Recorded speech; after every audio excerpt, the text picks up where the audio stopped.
চামড়া সংগ্রহের আরো খবর জানাতে এই মুহূর্তে সাভারে আছেন সহকর্মী কামরুল হাসান সবুজ, চট্টগ্রামে আছেন কমল দে এবং খুলনায় আছেন আব্দুল্লাহ আল মামুন রুবেল। শুরুতে যাচ্ছে সবুজের কাছে। সবুজ, সাভার চামড়া শিল্প নগরীতে যে কোরবানির পশুর চামড়া সংরক্ষণ এবং সংগ্রহের যে কাজ চলছে সেটি গতকাল দুপুর থেকে শুরু হয়েছে। আজকেও দ্বিতীয় দিন যে কোরবানি হয়েছে সেই কিছু পশুর চামড়াও এখানে এসেছে। আমরা যে ট্যানারিতে এই মুহূর্তে দাঁড়িয়ে আছি সেখানে যে চামড়াগুলো এই মুহূর্তে সংরক্ষণ করা হচ্ছে লবণ দিয়ে, সেগুলো মূলত আজকে কোরবানি হয়েছে যেসব পশু, সেই সব পশুর, সেটি এখানকার যে ট্যানারির মালিক রয়েছেন তিনি সেটি জানিয়েছেন, আমাদেরকে নিশ্চিত করেছেন। তো আমরা বরাবরই আসলে ব্যবসা ওয়েদারের কারণে চামড়া অনেকটা নষ্ট হয়ে যায়, কিন্তু এবার মোটামুটিভাবে স্বাভাবিকভাবে এবং বেশ সুশৃঙ্খলভাবেই আসলে চামড়া সংরক্ষণ করতে পেরেছেন ট্যানারি মালিক কিংবা আড়ত মালিক, যেভাবেই বলি, যারাই সংগ্রহ করছেন তারাই সেটা করতে পেরেছেন।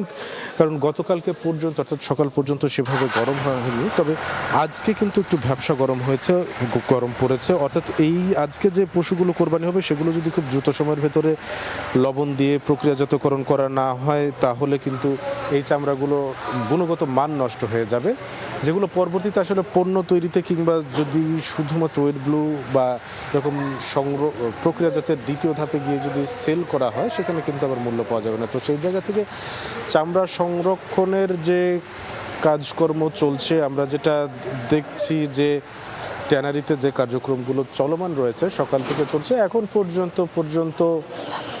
এখন পর্যন্ত আসলে ট্যানারিতে স্বল্প পরিসরে লবণ দিয়ে চামড়া প্রক্রিয়াজাতকরণের কাজ চলছে। তো আমার কাছে এই মুহূর্তে সাভার ট্যানারি শিল্প নগরীতে চামড়া সংগ্রহ এবং সংরক্ষণের সবশেষ খবর ছিল। আমরা এখন চলে যাচ্ছি খুলনার চামড়া সংগ্রহ এবং সংরক্ষণের খবর জানাতে। সেখানে রয়েছেন আমাদের সহকর্মী আব্দুল্লাহ আল মামুন রুবেল।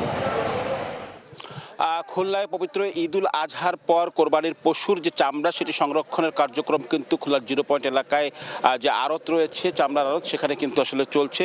এখানে আমরা দেখছি যে আজ দ্বিতীয় দিনে বিভিন্ন স্থান থেকে চামড়া আসলে এখানে এসে নিয়ে আসা হয়েছে এবং এটি সংরক্ষণের জন্য যারা শ্রমিক রয়েছেন তারা কিন্তু আসলে লবণ দিয়ে এই তাদের চামড়াগুলো আসলে সংরক্ষণ করছেন। আমরা দেখছি পাশে একটি ট্রাক থেকে যে চামড়া এসেছে সেই চামড়াগুলো আসলে এখানে নামিয়ে সাজানো হচ্ছে। সাজানোর পর সেটি আসলে লবণ দিয়ে সংরক্ষণ করা হচ্ছে। পাশাপাশি এই পুরো এলাকাটায় জুড়ে কিন্তু বিভিন্নভাবে এখানে শ্রমিকরা এই লবণ দিয়ে যে সংরক্ষণের কাজ সেটি আসলে করছেন। ব্যবসায়ীরা আসলে বলছেন যে গতকাল ঈদের পর বিভিন্ন স্থান থেকে তারা আসলে চামড়া সংগ্রহ করেছেন। এর মধ্যে বিভিন্ন মাদ্রাসা থেকে তারা চামড়া সংগ্রহ করেছেন বা ক্রয় করেছেন এবং সেই চামড়া ক্রয় করার পর এটি আসলে ঢাকায় ট্যানারিতে বিক্রি করার জন্য অথবা যশোরের এই অঞ্চলে সবচেয়ে বড় যে রাজারহাট চামড়ার হাট আছে সেখানে আসলে নিয়ে যাওয়ার জন্য এখানে আসলে প্রস্তুত করা হচ্ছে। তবে ব্যবসায়ীরা বলছেন যে প্রতিটি চামড়ায় কিন্তু তাদের আসলে লবণের যে খরচ এবং শ্রমিকের যে মজুরি রয়েছে সেটি দেওয়ার পরে প্রতিটি চামড়া তার পিছনে যে পরিমাণ খরচ হয় তারা আসলে ট্যানারিতে যোগাযোগ করলে সেই পরিমাণ দাম পাবেন না, এমনটি আসলে কিন্তু তারা আশঙ্কা করছেন। একটু বলে রাখি যে এখানে আমরা গতকাল সারাদিন খুলনায় ঈদের দিন আমরা দেখেছি বিভিন্ন স্থান থেকে মৌসুমি যে ব্যবসায়ীরা আছে সেই মৌসুমি ব্যবসায়ীরা কিন্তু আসলে চামড়া ক্রয় করেছেন এবং সেসব চামড়া আমরা যতটুকু জেনেছি যে গরুর চামড়া আসলে আকার ভেদে এটি 300 থেকে 400 টাকা বা তার থেকে একটু বেশি 500 টাকা পর্যন্ত ক্রয় করা হচ্ছে এবং তারপরে লবণ এবং শ্রমিক খরচ দিয়ে প্রতিটি চামড়া কিন্তু আরও প্রায় 200 টাকার মতো খরচ পড়ে যাচ্ছে। কিন্তু এটি আসলে বিক্রি করতে গেলে আসলে সেই দাম তারা আসলে পাবেন না এমন আসলে আশঙ্কা করছেন এবং এটি তাদের লোকসান হয়ে যেতে পারে বা প্রত্যাশিত লাভ আসলে হবে না সেটি কিন্তু আসলে বলছেন। অন্যদিকে যদি একটু বলে রাখি যে ছাগলের চামড়া সেটি কিন্তু এক প্রকার এখানে তেমন কোনো দামে বিক্রি হচ্ছে না।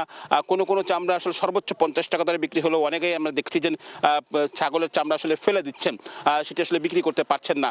একটু যদি আমরা এখানকার আরেকটি খবর জানিয়ে রাখি যে চামড়া সংরক্ষণের জন্য খুলনাতে আসলে নির্ধারিত কোনো স্থান নেই বা চামড়ার মার্কেট নেই। এ নিয়ে কিন্তু খুলনার কাঁচা চামড়া ব্যবসায়ী সমিতির যারা নেতৃবৃন্দ আছেন তারা বারবার বলছেন যে এই যে এখন যে চামড়াগুলো আসলে রাখা হচ্ছে বা নামানো হচ্ছে এটি আসলে জায়গা সংকটের কারণে আসলে তারা সময় মতো নামাতে না পারায় অনেক চামড়া কিন্তু আসলে নষ্ট হয়ে যাওয়ার আসলে সম্ভাবনা রয়েছে।